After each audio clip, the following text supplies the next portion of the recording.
இந்து அறநிலையத்துறைக்கு சொந்தமான பழனி கோயிலுக்கு சொந்தமான லேண்டு சேல், அதாவது பத்திரப்பதிவு நடந்த குறித்து இந்து அறநிலையத்துறை அமைச்சர் ஒரு பதில் சொல்லியிருக்கார். தவறு நடந்து விட்டது அப்படின்ட்டு.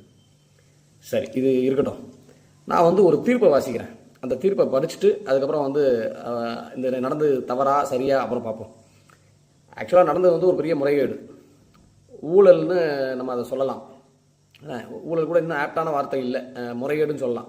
முறைகேடாக சொத்தை அபகரிக்க ஒரு பிளான் போட்டாங்க அப்படின்னு சொல்லலாம். இருந்தாலும் கூட தவறு அப்படின்னு அவர் சொல்லியிருக்காரு. எப்படி சுட்டி காட்டுறாங்க, தவறு நடந்து விட்டது அப்படின்ட்டு. இதே மாதிரி சுட்டி காட்டி நீதிமன்றம் ஒரு தீர்ப்பு வழங்கியிருக்கு. அந்த தீர்ப்பை நான் வாசிக்கிறேன். அதில் ஒரு சில பேர்களை நான் விடுபட்டு வாசிக்கிறேன். நீங்கள் அண்டர்ஸ்டாண்ட் பண்ணால் அண்டர்ஸ்டாண்ட் பண்ணிக்கோங்க. இல்லாட்டினா இந்த வீடியோ நான் தீர்ப்பை வாசிச்சுட்டு கடைசியில் அந்த பெயர்களை நான் யார் என்னன்னு சொல்கிறேன். உச்சநீதிமன்ற தீர்ப்பு. இந்த நிலபேரத்தில் டேஸுக்கு சம்பந்தம் இருப்பது தெரிகிறது. நடத்தை விதிகளையும் அவர் மீறியுள்ளார். ஆனால் இதை இந்திய தண்டனை சட்டத்தின்படி குற்றமாக கருத முடியாது.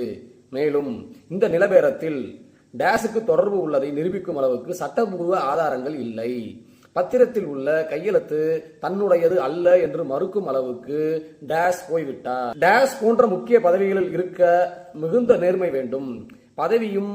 பதவியின் கௌரவத்தை காப்பாற்ற வேண்டும். அப்போதுதான் சரியான நிர்வாகத்தை நடத்த முடியும். இந்த வழக்கில் டேஸ் தன் மனசாட்சியை ஒரு முறை நினைத்து பார்க்க வேண்டும். செய்த தவறுக்கு உரிய பரிகாரம் தேட வேண்டும். செய்த தவறுக்கு உரிய பரிகாரம் தேட வேண்டும். ஜட்ஜு தீர்ப்பு சொல்லியிருக்காரு. இந்த நிலபேரத்தில் டேஸை நேரடியாக தொடர்புபடுத்தும் சாட்சியம் இல்லை.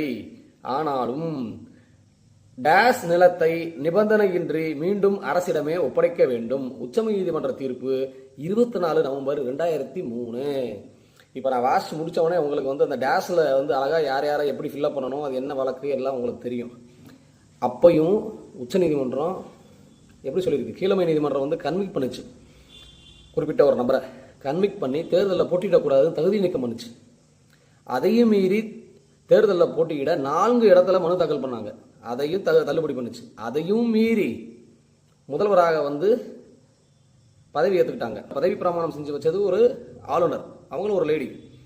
சரி, இவங்களும் லேடி, கண்டுபிடிச்சிருப்பீங்க. ஏன்னா அந்த ஆளுநர் மேலேயும் அந்த பதவியேற்ற அந்த முதல்வரையும் திருப்பியும் தகுதி நீக்கம் பண்ணி இறக்கி விட்டாங்க. அதுக்கப்புறம் தான் மிக பிரபலமான நம்மளுடைய புது முதல்வர் ஓ பன்னீர்செல்வம் முதல்வராக பதவி ஏற்றுக்கிட்டார். ஸோ இதெல்லாம் என்னன்னா, நான் டான்சி வழக்கை பற்றி தான் சொல்ல வந்தேன். டான்சி வழக்கில் மாதிரி குறிப்பிட்ட அந்த டேஷ் எல்லாம் பார்த்தீங்கன்னா ஜெயலலிதா உயர்ந்த பொறுப்புன்னு சொல்கிறாங்கல்ல, முதல்வர் பொறுப்புக்கே அப்படின்னா சோகால்டு அமைச்சர் பொறுப்புக்கெல்லாம் என்ன மாதிரி இது இருக்குன்னு நமக்கு தெரியும். ஆனாலும் கூட இதை பாருங்களேன், இந்த மாதிரி கேஸில் குறிப்பிட்ட சில பேர் செய்கிற தவறுகள் மன்னிக்கப்படுது, இல்லாட்டி அதை குறைத்து மதிப்பிடப்படுது. இந்த செய்த தவறுக்கு உரிய பரிகாரம் தர வேண்டுமா? என்ன பரிகாரம் தருது? தனிக்கு அந்த கேஸில் என்ன நடந்துச்சுன்னா, அதை நான் வாசிச்சேன் தீர்ப்பில், என் கையெழுத்தே இல்லைன்னு சொல்லிட்டாங்க. கடைசியில் நிலத்தை திருப்பி கொடுத்துட்டா ஓகே. அதாவது ஒருத்தன் செயினை பறிச்சுட்டு ஒருத்தன் ஓடுறான், ஒரு திருடன். அவன் ஓடினவன் எங்கேயோ போய் ஒழிச்சு வச்சிருக்கான். திருப்பி கண்டுபிடிச்சிடறாங்க. திருப்பி அந்த திருடன் கொண்டு நான் செயினை திருப்பி கொடுத்துட்றேன் அப்படின்னு சொல்லி. ஆனால் செய்த தப்புல திருட்டுக்கு மன்னிப்பு கிடையாது. பொருள் திருப்பி வந்துருச்சுன்னா ஓகே நீ ரிலீஸ் அப்படின்னு சொல்லி திருப்பது.